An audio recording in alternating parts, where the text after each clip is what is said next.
Pandal poster করা কি বিদআত? জি না, প্রচার করা ভালো। বাথরুমে খালি গায়ে গোসল করা যাবে? যাবে, একেবারেই খালি গায়ে গোসল করা যাবে। এ মাদ্রাসা মসজিদে সম্মিলিত মোনাজাত চলুক, বিদআত। আসসালামু আলাইকুম। ঋতু অবস্থায় মহিলারা কি কোরআন স্পর্শ করে পড়তে পারবে? জি, পারবে। হায়েজ অবস্থায় কোরআন শরীফ ধরা পড়া যাবে? যাবে। ব্যবসার জন্য হিন্দুর অনুষ্ঠানে ক্যামেরা ও সাউন্ড সিস্টেম ব্যবহার করা যাবে? যাবে না, শিরকের সহযোগিতা করা হবে। বিয়ের বিষয়ে কার মতামত কতটুকু গুরুত্বপূর্ণ? মেয়ের মতামতই চূড়ান্ত। মেয়ে রাজি থাকলে বিবাহ হবে, রাজি না থাকলে বিবাহ হবে না। সুর করে বক্তব্য দেওয়ার প্রমাণে কোনো হাদিস নেই। হুজুর যে একটি হাদিস বলেছেন যে চোখ দিয়ে পানি ঝরবে, ওটা তো চোখ দিয়ে পানি ঝরলো বক্তৃতার কারণে, কিন্তু বক্তব্য সুর দিয়েছিল এইটা তো হয়নি। হ্যাঁ, ওইটা হুজুরেরা বুঝতে পারেনি, বা হয়তো যারা জনগণ বুঝতে পারেনি। ওটা নিয়ে আমার কোনো মাথা ব্যথা নাই। আপনি বলেন আল্লাহ ছাপাই নবমুজের মতো রুটি বানাবেন, এটা বলা কি সঠিক? এরকম বলা সঠিক। ওটা আল্লাহর সাদৃশ্য আমি পেশ করিনি যে তার হাতখানে এরকম, আমি ওটা বাস্তব দেখিয়েছি।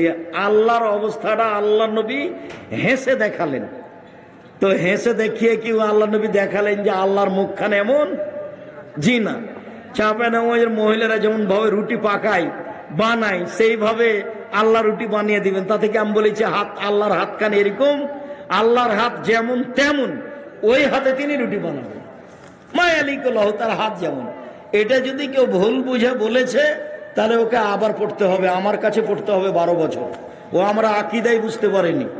আমাদের আকিদা, আমি আব্দুর রাজ্জাক বিন ইউসুফ বলছি, আমাদের আকিদা সালফে সালেহিনের আকিদা, সরিষার সমপরিমাণ কমবেশ নয়।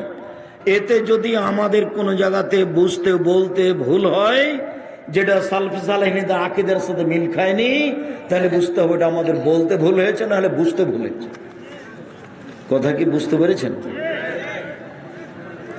আপনি একটি হাদিসের অনুবাদ করেছেন যে আল্লাহ জাহান্নামের মধ্যে পা ঢুকিয়ে দিব, একই কথাই। ও তো আল্লাহ নবী বলছেন, হাদিস বুখারী মুসলিম, পাই তো ঢোকাবেন। তো এখন আমি দেখালাম যে পা ঢোকালেন, তা আমি আমার পায়ের মতো দেখালাম আল্লাহর পা। আল্লাহ পা ঢোকাবেন, তার পা যেমন তেমন ঢোকাবেন।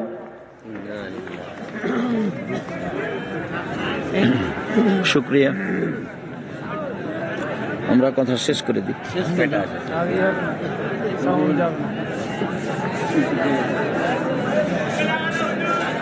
আচ্ছা জি,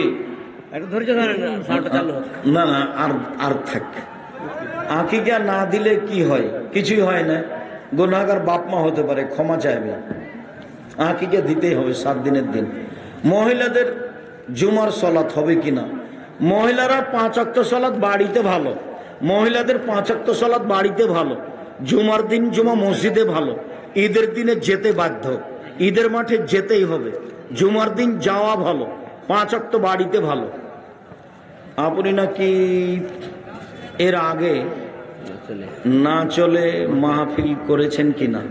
হ্যাঁ, এখানে তো বক্তব্য দিতে এসেছি 2 বার মনে হয়, তো কলেজ মাঠে এসেছি।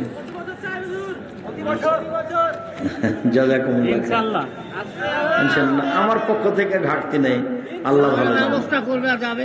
আমার পিতা টাকা দিয়ে বিদেশ পাঠিয়েছে, কিন্তু আমি সব টাকা আমার পিতাকে পরিশোধ করে দিয়েছি। এখন আমার পিতা আমার পরিবারকে চালাতে বলছে। দেখো, তোমার বাপ মায়ের পিছনে তোমার টাকা খরচ করতে হবে, এটাই ঠিক। সালাতে হাঁচি পড়লে হাঁচির দোয়া কি পড়া যাবে? জি, যার হাঁচি এসেছে শুধু সেই পড়বে আলহামদুলিল্লাহ, অন্য কেউ উত্তর দিতে পাবে না। সালাতের মধ্যে হলে কেউ উত্তর দিতে পাবে না। বুঝা গেল না কথা? মনে হয় যার হাঁচি এসেছে শুধু সেই বলবে আলহামদুলিল্লাহ, অন্য কেউ উত্তর দিতে পারবে।